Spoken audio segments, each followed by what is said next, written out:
Thanks, Ella, and welcome back to our Sunday gathering. Before we start, please invite your tens and be sure to turn your cameras on so your friends will be able to see your smiling faces. As always, we are starting with an opening intention. John? Thanks, Richard. Good morning, friends. The opening intention is from Rabash article number 4. What is the flood of waters in the work? There is the matter of above reason. This is regarded as wanting to walk with his eyes shut, meaning that although reason and the senses do not understand what our sages tell us, they assume upon them the faith in the sages and say that we must take upon ourselves faith in the sages. As it is written, and they believed in the Lord and his servant Moses. Without faith, nothing can be achieved in spirituality. Line, friends. Thanks, John. Now it is my pleasure to introduce this week's special guests, our Women's KabU 1110, Robin, Ava, Dree, Susanna, and Marina. Welcome, ladies. Robin? Thank you. Thank you, Richard. Yeah, it's good to be here. We are the Women's KabU 11, and we're really thankful for this opportunity you've given us to share some of the ways we've discovered to gather and to draw the reforming light. So we'll start right off with a visit with Eva.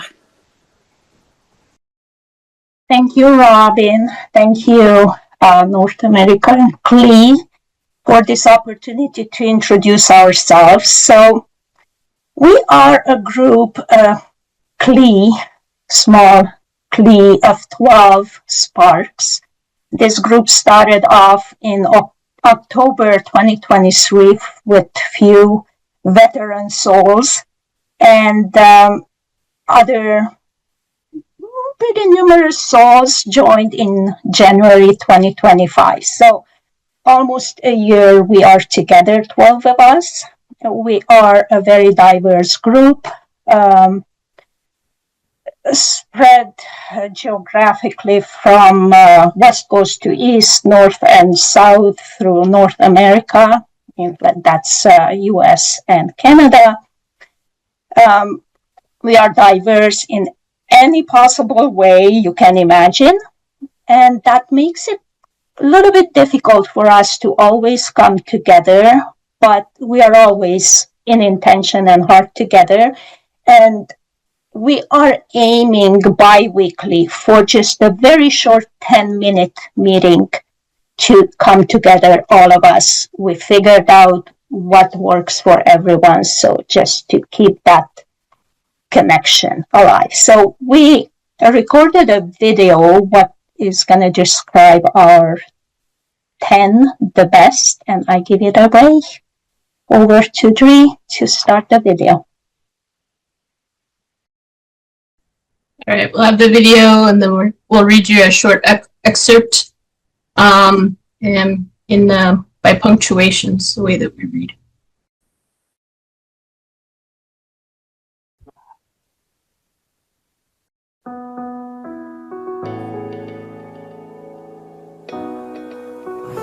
Hello friends, what makes my 10 unique and special is that I truly feel like we have a judgment-free zone. We understand each other, we understand circumstances, we understand life, we understand that we're women, and I truly feel like it's a safe zone where we can connect and be honest with each other and not feel judged or even judge each other. That is what makes my friends and my 10 very special to me. Thank you. Well, our team is pretty unique because for a couple of reasons. We're spread all across the United States and Canada. Some of us work at night, some of us work at day, and that's why we have a 10-minute unity meeting every 2 weeks. We accommodate all the levels of the friends will help you get there if that's what you want. But also, if you're unable because you have family and kids and work, the friends are making videos, recording that you can listen to, just trying to keep everybody together in that way. What makes our team unique is the diversity of even the places and the locations. Even though we have very busy and crazy schedules, and I think that our 10 members B'nai Baruch, where we have a little buffet of different times to get together and all kinds of different ages and cultures and backgrounds. So I really love that. Some are interested in the Zohar. Some are interested in the readings. It all works together, and it's just beautiful to see the tapestry of the interests along with the dedication. And we still make the time because we all have the desire of the importance of the Creator and of unity. We record our meetings so that we can connect through the meetings, and we use a lot of, the chat is real important, and so we're using all kinds of different ways. And then it's really great, all the efforts everyone's making so that we can be together physically. We read excerpts and writings and all the sources by punctuation.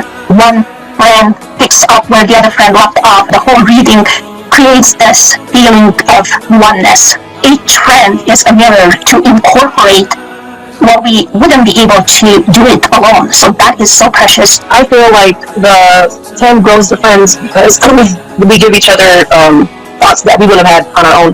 So they show you what you're missing and what you need to work on. I don't know, I just feel so much closer to being that one man and one heart. And as we get to know each other and put in all those efforts, it really does feel like we are becoming that one man and one heart. Almost like we're playing all these instruments together. When I'm not with the friends, I really try to think about them and then integrate them into my day. It's just awesome. It's really beautiful what the Creator does with us. Yeah, so this method, this practical part of the path when you are incorporated in a tent is so important because you just experience that wholeness in the tent, the bond with the friends, how important it is, and the greatest pleasure and feeling of belonging is there along the path. Thank you, friends.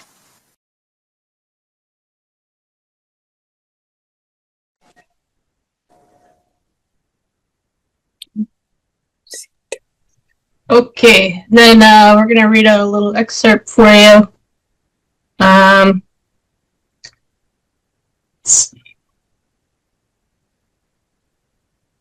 Robin, you want to start us off? Oh, sure. Rabash, Article 13, 1984. Sometimes spirituality is called a soul.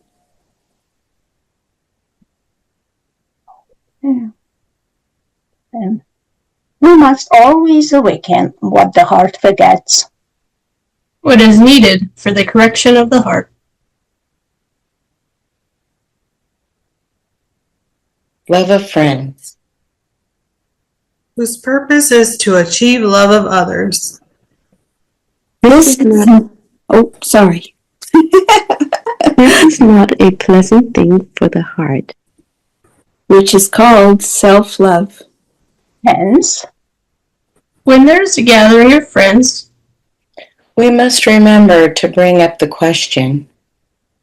Meaning everyone should ask himself how much we have advanced in love of others.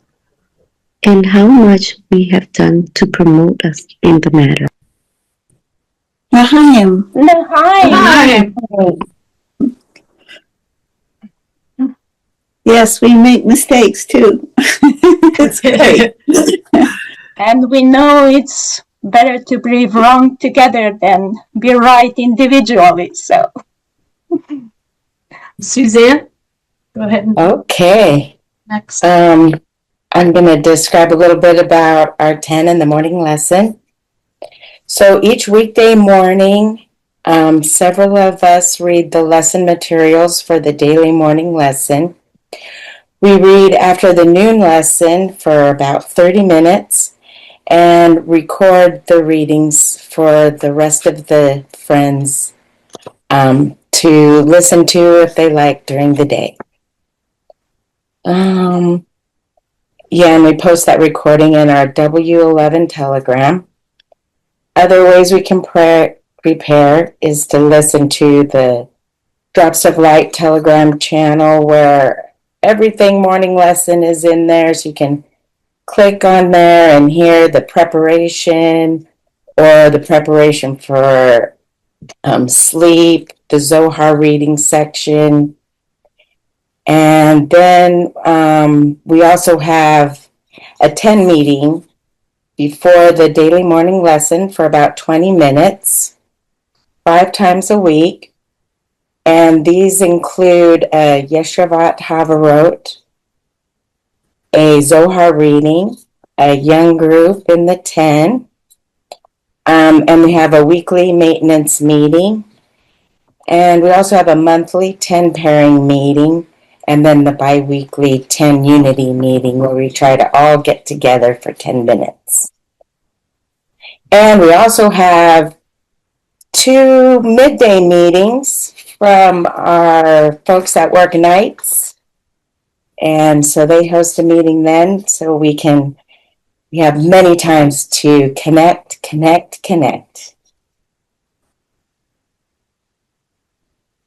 And I think Tree's up next. Yeah. Because we're such a diverse 10, I'm not sure who's going to be at lessons and who's not. We unite our sparks into the general room W22, KabU 22, which is where you'll see us, where we join our sparks with the other 10s, friends from other 10s, from all around the world, which makes a request for a really nice flame. We have 4 chats that kind of go along with this whole thing.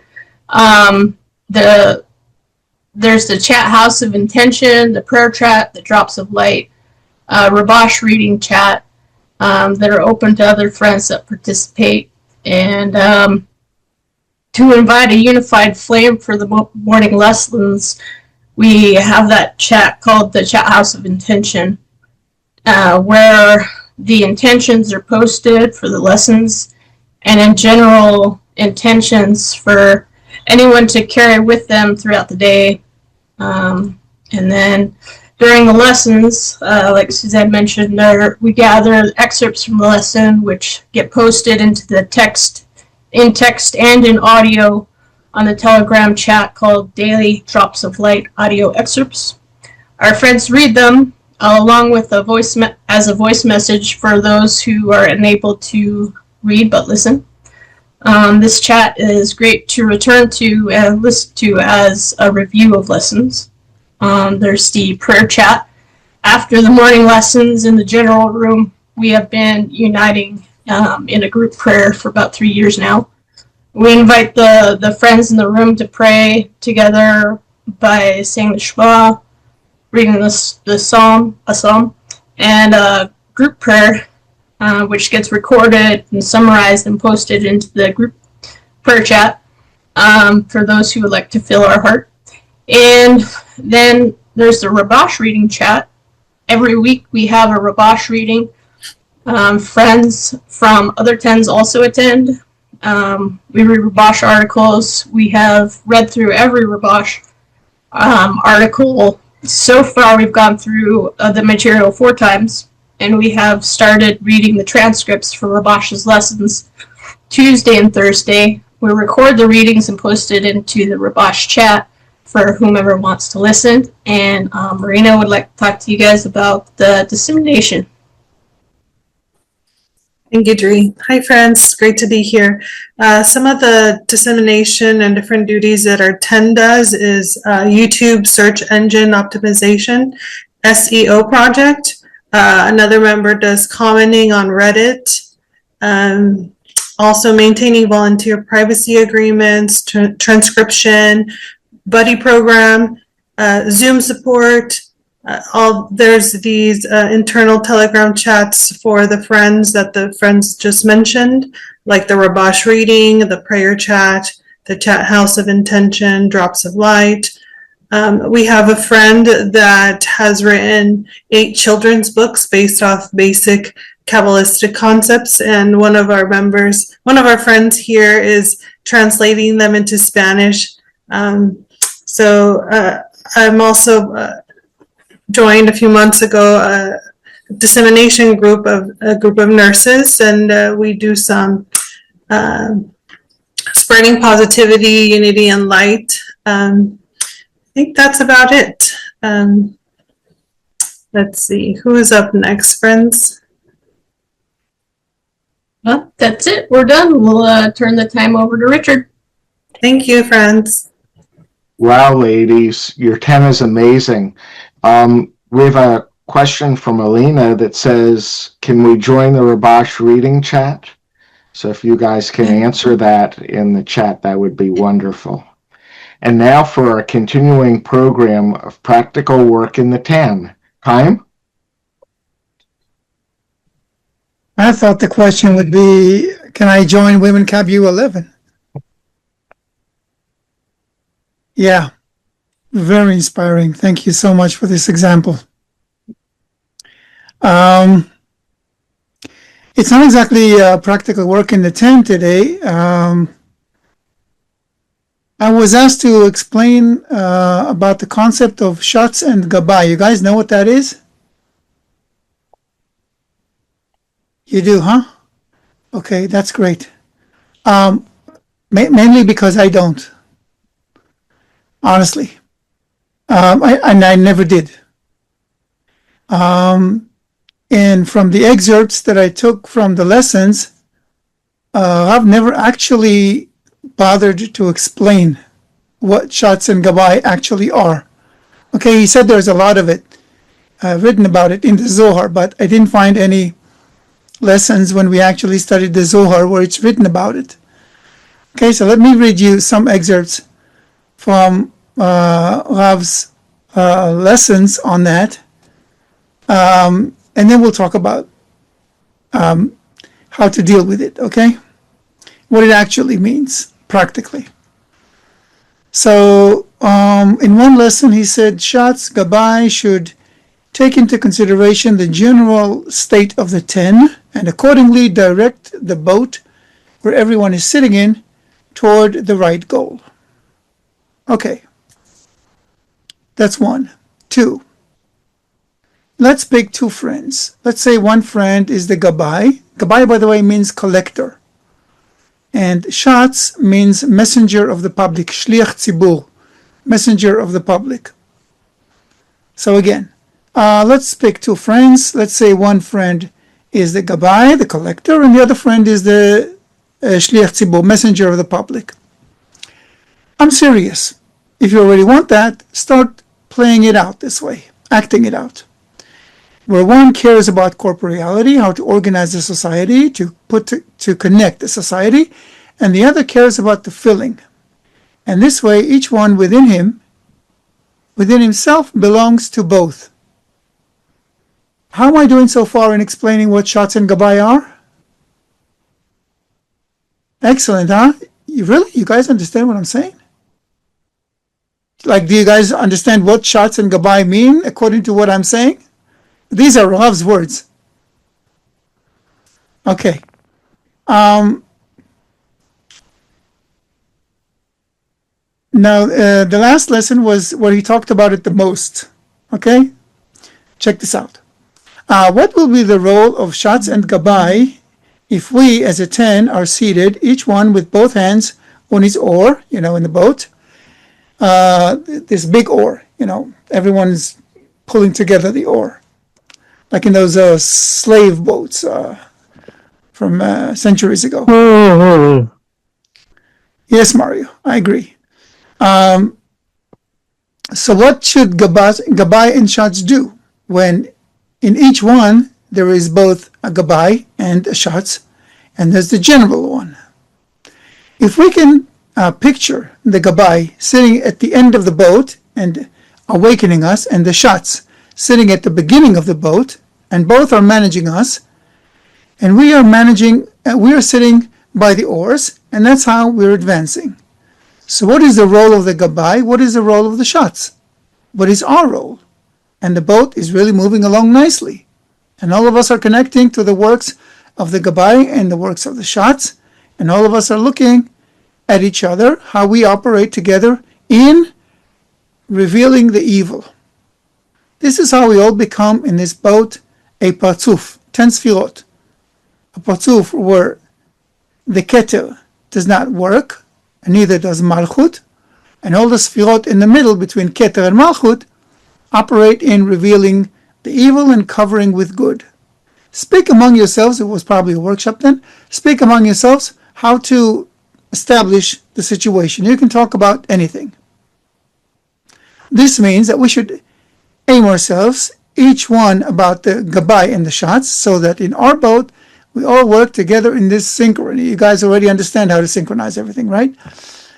Together, each and every oar, each thought, each desire, and the direction, of course, will be directed by the shots and the gabay. One gives the direction, the other is in charge of the deficiency, and this is how we walk. Okay.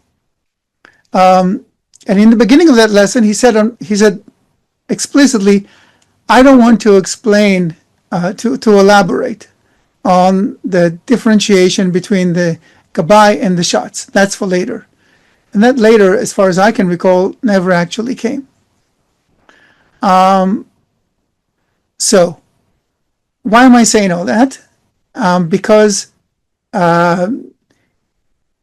we heard in the avutim that there was some confusion and even some conflicts as to what gabay and shots should do, and the roles conflict, and people have arguments about people not fulfilling their duty correctly, etc., etc., etc. When there is no clear definition of how to fulfill correctly that role, either role. Okay? So, what did we do instead in Petach Tikva? We just dropped it. No one talks about shots gabay anymore. And even those who do, there are tens that still use the term, but they don't actually refer to shots and gabay. What they refer to is two friends who are on connection duty on that day. And that's what everyone calls it these days, almost everyone. Connection duty. I have my weekly connection duty with another friend, and we are in charge of keeping the 10 alive, and in connection with the Creator and with each other during that day. So we do the lineups for the Zoom meetings, for the workshops, for maybe a daily task, and things like that. Okay? Or maybe if we're planning a meal, then a lineup for the meal or something like that, or maybe a topic for discussion, whatever. But every day we have two different friends who are on connection duty on that day. Okay, and that's about it, really. That's all I have to say. Don't worry about the terms gabay and shots because they are unclear. Worry about having the connection duty. In other words, make sure that every day you have, it's good to have two friends, not just one.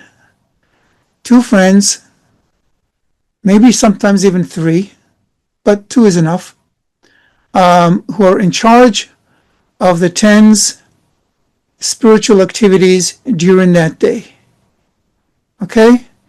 And it's good to give charge to everyone, to keep everyone involved in the duty, because it keeps everyone involved in the 10, keeps everyone going, it fuels everyone. It helps build close relationships. I got to tell you, the person I do the connection duty with, now we switch every few months. So the one I'm doing it with now, I had a hard time with, like a really hard time. And just by starting to work on it together, now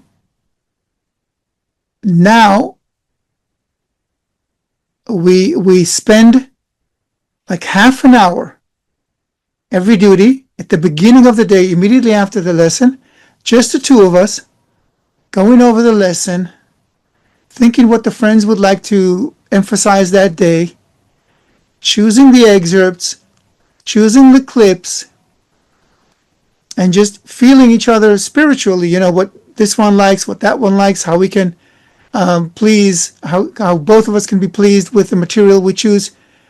you can imagine what this did to our relationship, right? So a connection duty is an awesome opportunity for connection, for creating unity. And it's best if that friend is picked random, because I wouldn't pick that friend. It was picked for me. And it turned out to be a treasure. So that's what I would suggest. Just, do it randomly, do it by turns, swap teams and pairs, and just use it. Use the opportunity to create connections among yourselves, among the people on duty, and just to enliven the 10 spiritually. And don't worry about definitions. Okay? That's all I have about that. Am I out of time, Richard? All right. So any quick questions about that? Remember, you can either put your hand up or you can just open your mic and ask. Mm-hmm. Yeah. I have a question. So we are 7 active friends, and we each take a day of the week. It's not the same day every week, but we switch it up. But I'm just wondering about the advisability of having 2 friends versus just a single friend in a small group, small 10 like ours. 2 things. In that case, it depends on how much burden it puts on the friends. If you divided yourselves into pairs, then you do at least two duties per week. It might be a bit of a burden. You need to check. Another thing, we also incorporate in the duty friends who are less active to the point of being inactive. Even them, we incorporate in the duty. We don't put them in pairs. We add them as a third person. But that way it keeps them connected. They may not participate, they may not be active, but they watch what we do, and we send them messages, we text them, and it keeps them connected. And then all of a sudden you see that they join a Zoom meeting, maybe even with their cameras off, or they all of a sudden join the 10's weekly meeting. It keeps them connected. That way we manage to keep friends who would otherwise simply drop out altogether. And we try to keep everyone connected, no matter how remote the circle they chose to be in for that moment in their lives, because you never know when they might wake up again. As long as they are not negative in any way, we embrace everyone as much as they can participate, and as much as we can embrace them, because they're inactive. But we always leave an open door, and they know it and feel it. So if you have inactive friends in your 10, because you said you're only 7, you may also have inactive friends in your 10, then maybe it's a way for you guys to kind of, in a friendly way, try to bring them closer. Maybe just, add them, even if it's just formally. They're not really participating, but they know that they belong to something. I would encourage that, as long as they're not negative, as long as they don't throw any negative comments or anything like that, or don't show resistance. In that case, just leave it. But if they don't resist, keep the door open. Okay? Amanda. Richard, stop me when you need to. Thank you, Chaim, and everyone. So if the shots and goodbye roles seem to be working well in our 10, I like the way you summarized it there, the direction and the deficiency. Are you recommending we still do away with them and just make a connection team. We might need to tweak ours by doing a bit more random tearing, but it seems to flow well for us. No. If something works, keep it working. As simple as that. Okay? No need to fix what's not broken. Yes, Diana. Yes, hi. I have a question. When we have seminars during the lesson, is the shots and gabais responsibility to guide the whole 10, or how does it work? What do you have? What would you ask in the beginning? If we have a seminar during the lesson, workshop, yeah. Yeah, workshop. Is it shots and gabais responsibility to guide the 10 during the lesson? If we have a seminar when like in the preparation for the lesson, or no seminar when they ask the question and we all have to answer that. Sometimes there's an active workshop. There's usually an active workshop in the preparation for the lesson or in the lesson itself. Right. No. In the workshop, everyone's equal. Everyone. In any workshop, everyone's equal. Forget about the lesson. In any workshop you do, everyone. What's the point of the workshop? The basic rule of the workshop is that everyone is equal. Okay. Thank you. I have a question, Chaim. Mm-hmm. For those groups that don't have an organization, can you tell us how to start out and what the rotation is? An organization of connection duty? That's correct. Have one friend do a random division of the 10 into pairs. And each pair will get a day in the week out of the 7. On that day, the pair is responsible for the content of the meetings, the excerpts, the clips, maybe a workshop question, maybe a daily task, maybe some game you want to play in the chat, like a compliments game, or creating a prayer together. You can do whatever. Be creative. It's the pair's duty to be creative in connecting the 10.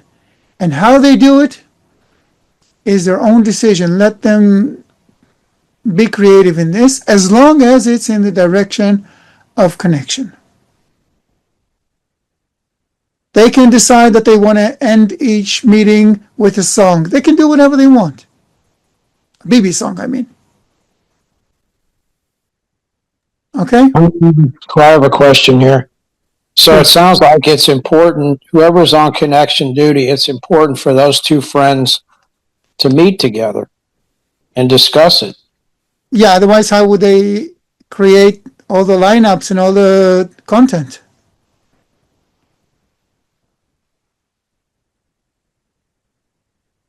So clearly, yes. Is it important that we stay on the topic of the lesson, like that we prepare ourselves for the upcoming lesson? Or can we say, like, read Psalms or something that's not on topic? Ideally, yes. For example, we have 2 Zooms, one in the morning, so it's like a repeat of the morning lesson, and in the evening, it's already taken from the study material of the next lesson, the next morning lesson. However, there were times when we would read from the weekly portion some excerpts because Rav recommended it. And now we heard in a talk that Rav recommended reading Rabash. So now we read the Rabash regardless of the next day's morning lesson. And so it's not, set in stone. And besides all that, we have a 5-minute before bedtime Zoom where we read something from the next morning's lesson, but it's very short and few friends participate. So it's not a must. I know that some tens read Psalms because it touches them or they relate to it. It's each ten's decision basically, but if you go for the day before, for the morning lesson material and the next day's material, you're always kind of in the safe zone. Okay, you can't miss with this. Well, my 10 has organized this in a way that works pretty well for us. We have a calendar where we sign up quarterly for different roles. And for every day, we have a Gabai, a Shots, and a backup who steps in if someone can't do their role. The Gabai posts in our WhatsApp the schedule for the day with links to all the meetings and all the classes and so on that are going on. And the Shots sends inspirational messages of some sort to the group through WhatsApp. If there's anybody in my 10 here and I've left something out, let me know, but that's kind of what we've done. So you divided the roles between them, basically. Yes, and on a rotating basis.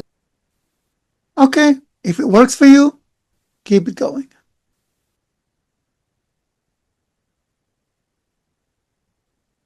Yes, Ben.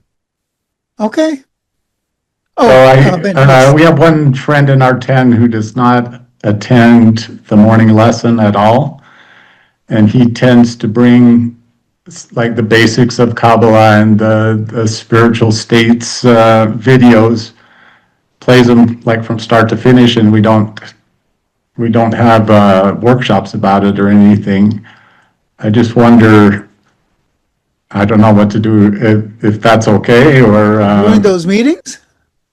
Yeah, during our we have 2 meetings a day for 20 minutes, and basically it's when that friend is our connection coordinator, we watch those videos. But they're very basic. They're not really anything to do with the morning lesson or anything like that. So this is something you need to talk about. You have a TENS weekly meeting? We don't have a TENS weekly meeting. That's a problem. That's where it begins. Every 10 must have a Yeshivat Chaverim every week. That's the basics of building you guys into a 10. I mean, how are you a 10 if you don't have a Yeshivat Chaverim? That's like, remember how Rav longed to be in those Yeshivot Chaverim. Even though in those days it wasn't much. Rabash told him, it's no big deal. It's okay. But still, they had the Yeshivat Chaverim, and Rabash wrote all those articles for them to read on their Yeshivat Chaverim. And when I came to Bnei Baruch, I was forbidden to walk into the Yeshivat Chaverim. They had to decide. And they didn't even tell me that they were going to discuss it. The next day, when they decided, the next day they came to me and said that they decided I was worthy of attending the Yeshivat Chaverim. That's how sacred it was. And I'm telling you, no one dared be late to the Yeshivat Chaverim. It was even more sacred being on time to Yeshivat Chaverim than to a lesson. It was that important. It was on Wednesday evenings. There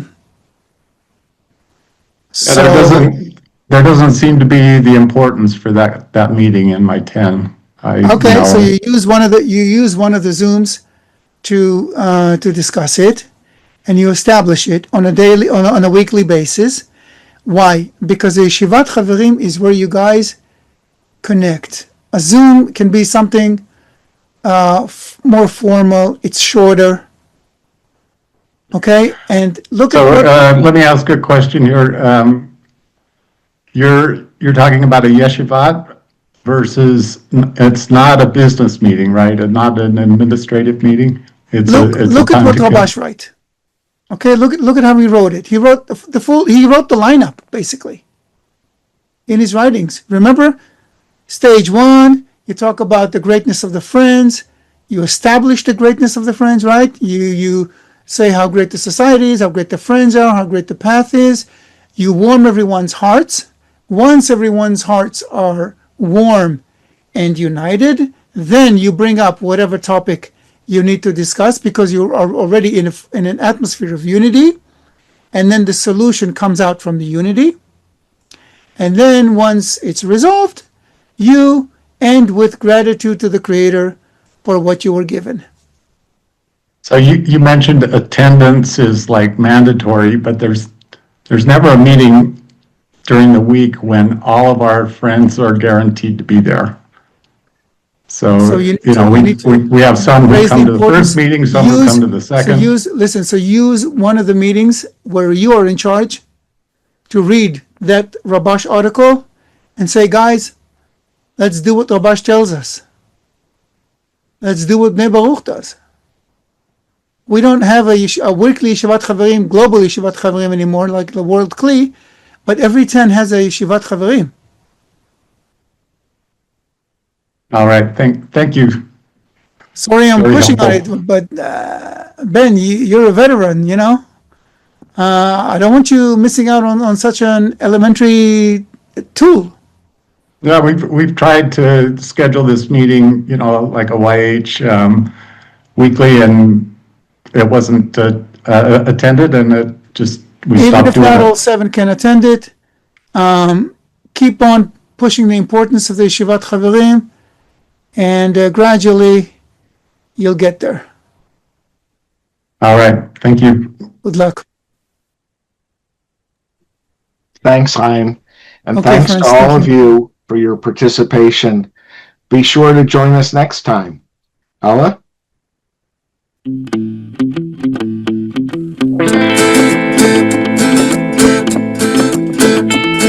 Pon tu sello y en tus manos está mi vida, que quiero reconocerte en la oscuridad.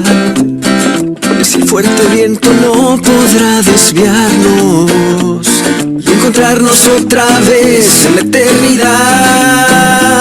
Las sombras que me separan de la vida me ocultan la verdadera realidad. Pero junto a ti amanece un nuevo día y tu luz se viste en toda la humanidad.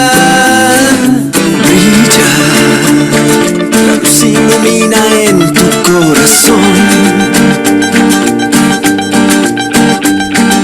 Mira, elevo un deseo sobre la razón.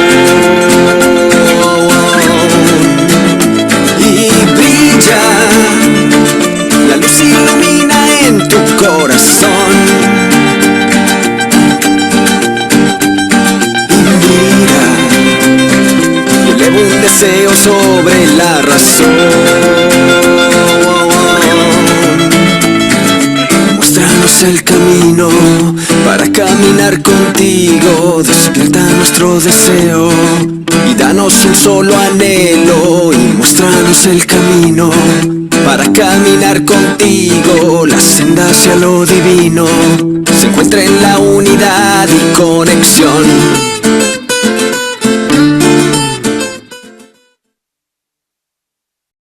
Hi, friends. Hi.